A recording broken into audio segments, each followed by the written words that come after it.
With the race for the White House heading into the final stretch, Republican Senator J.D. Vance and Democratic Governor Tim Walz will face off Tuesday for their first and only vice presidential debate, and what's expected to be the last showdown of the 2024 season. I absolutely want to debate Tim Walz. And I got to tell you, I can't wait to debate the guy.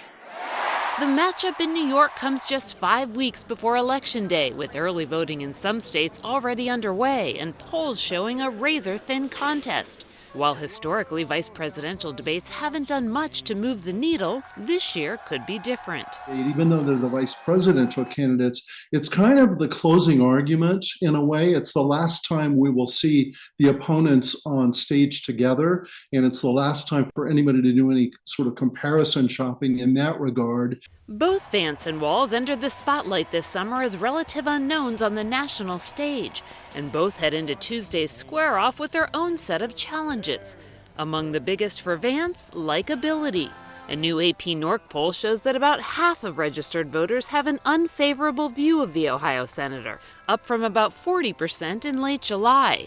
These guys are creepy, and yes, just weird as hell. That's what you see. That's what you see.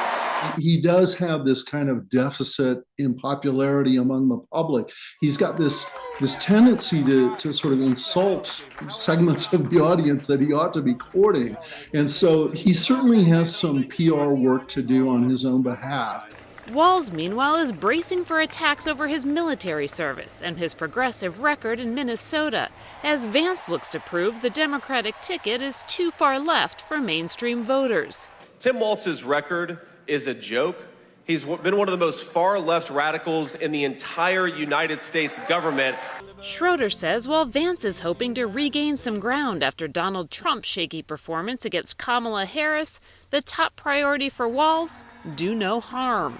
The pressure is on him to sustain that momentum and to deliver a performance that is the equal of hers, and that's going to be pretty difficult. Though few believe this vice presidential clash will carry the same weight as the lone debate between Trump and Harris, in a presidential race this tight, any viral moment could be game-changing.